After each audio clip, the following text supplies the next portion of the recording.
Hello friends, അസ്സലാമു അലൈക്കും. എൻ്റെ പുതിയൊരു വീഡിയോയിലേക്ക് നിങ്ങൾക്കെല്ലാവർക്കും സ്വാഗതം. ഇന്ന് ഞാൻ ഇരുമ്പാമ്പുളിയെക്കുറിച്ചാണ് നിങ്ങളോട് പറഞ്ഞു തരാൻ പോകുന്നത്. ഇരുമ്പാമ്പുളിയുടെ ഗുണവും ദോഷവുമാണ്. ഇരുമ്പാമ്പുളി പുളിയിഞ്ചിക്ക എന്നും അറിയപ്പെടുന്ന ഈ ഫലം നിരവധി ആരോഗ്യ ഗുണങ്ങളാൽ സമ്പന്നമാണ്. എന്നാൽ ഇതിൻ്റെ ഉപയോഗത്തിൽ ചില കാര്യങ്ങൾ പ്രത്യേകം ശ്രദ്ധിക്കേണ്ടതുണ്ട്.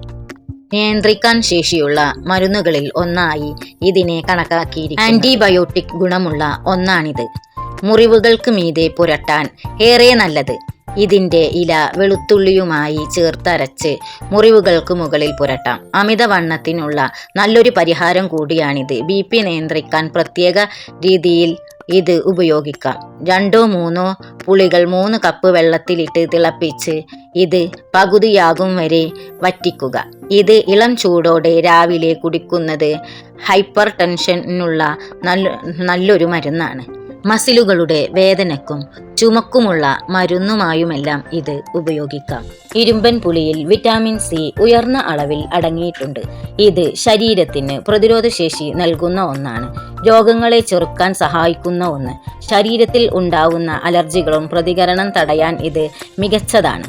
ചുമയും ജലദോഷവും അടക്കമുള്ള ഒട്ടുമിക്ക ആരോഗ്യ പ്രശ്നങ്ങളും അകറ്റി നിർത്തിക്കൊണ്ട് ശരീരത്തിൻ്റെ പ്രതിരോധ സംവിധാനങ്ങളെ ഇത് ശക്തിപ്പെടുത്തുന്നു. എല്ലുകളുടെ ആരോഗ്യത്തിന് മികച്ച ഒന്നുകൂടിയാണിത്. ഇത് എല്ലുകളുടെ തേയ്മാനം പോലുള്ള പ്രശ്നങ്ങൾക്ക് നല്ല മരുന്നാണ്.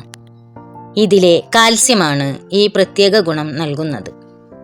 ഹൃദയാരോഗ്യത്തിന് അതിലേറെ നല്ലതാണ്. കൊളസ്ട്രോൾ, BP എന്നിവ കുറക്കുന്നതാണ് ഇതിന് സഹായിക്കുന്നത്.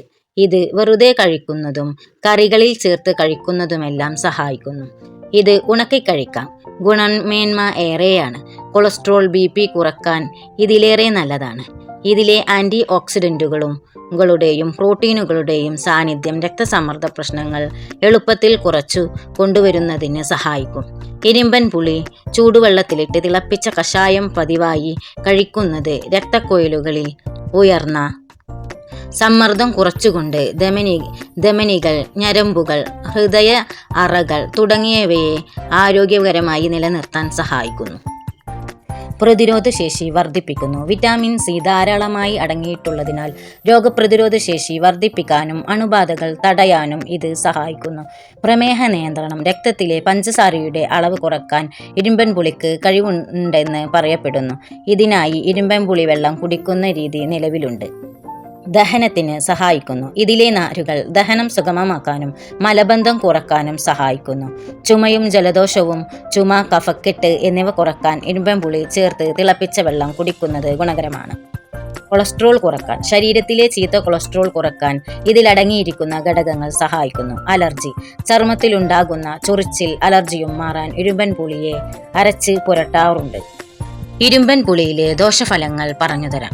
ഇരുമ്പൻ പുളിക്ക് ചില ദോഷഫലങ്ങളും ഉണ്ട്. അതിനാൽ അമിതമായ ഉപയോഗം ഒഴിവാക്കണം. വൃക്ക സംബന്ധമായ പ്രശ്നങ്ങൾ. ഇരുമ്പൻ പുളിയിൽ ഓക്സാലിക് ആസിഡ് വളരെ ഉയർന്ന അളവിൽ അടങ്ങിയിട്ടുണ്ട്. ഇത് അമിതമായി കഴിക്കുന്നത് വൃക്കയിൽ കല്ലുണ്ടാക്കാനും പെട്ടെന്നുള്ള വൃക്കസ്തംഭനത്തിന് വരെ കാരണമായേക്കാം. പല്ലുകളുടെ ആരോഗ്യം. ഇതിലെ അമിതമായ പുളി പല്ലിൻ്റെ ഇനാമിലിനെ നശിപ്പിക്കാൻ സാധ്യതയുണ്ട്. അസിഡിറ്റി. അമിതമായി കഴിക്കുന്നത് വയറ്റിൽ അസിഡിറ്റിയും നെഞ്ചിരിച്ചിലും ഉണ്ടാകാൻ കാരണമാകും. ഉപയോഗിക്കുമ്പോൾ ശ്രദ്ധിക്കേണ്ടത്. മിതമായി കഴിക്കുക. ഒരു കാരണവശാലും ദിവസവും വലിയ അളവിൽ ഇരുമ്പൻ പുളി നീര് കുടിക്കരുത്. വൃക്ക രോഗികൾ ഒഴിവാക്കുക. വൃക്ക സംബന്ധമായ അസുഖമുള്ളവർ ഇരുമ്പൻ പുളി പൂർണ്ണമായും ഒഴിവാക്കുന്നതാണ് നല്ലത്. 3.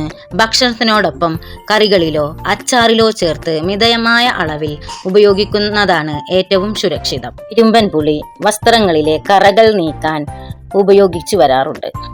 പ്രത്യേകം ശ്രദ്ധിക്കുക. വൃക്കരോഗമുള്ളവരോ മുമ്പ് വൃക്കയിൽ കല്ല് വന്നിട്ടുള്ളവരോ ഇരുമ്പാമ്പുളി പൂർണ്ണമായും ഒഴിവാക്കുന്നതാണ് ഉചിതം. സാധാരണക്കാർ പോലും ഇത് വെറും വയറ്റിൽ അമിതമായി കഴിക്കാതിരിക്കാൻ ശ്രദ്ധിക്കുക. ഏതെങ്കിലും തരത്തിൽ ആരോഗ്യ പ്രശ്നങ്ങൾ ഉള്ളവരാണെങ്കിൽ ഒരു ഡോക്ടറുടെ നിർദ്ദേശപ്രകാരം മാത്രം കഴിക്കാൻ ശ്രദ്ധിക്കുമല്ലോ. എൻ്റെ വീഡിയോ സബ്സ്ക്രൈബ് ചെയ്യാതെ കാണുന്നവരാണെങ്കിൽ ഒന്ന് സബ്സ്ക്രൈബ് ചെയ്യണേ. ഇതുപോലുള്ള നല്ല വീഡിയോസ് കാണാൻ വേണ്ടിയിട്ട് നമ്മളുടെ ചാനൽ സബ്സ്ക്രൈബ് ചെയ്യുക, ലൈക്ക് ചെയ്യുക, ഷെയർ ചെയ്യുക. മറ്റൊരു വീഡിയോയുമായി ഞാൻ വീണ്ടും വരാം. അസ്സലാമു അലൈക്കും.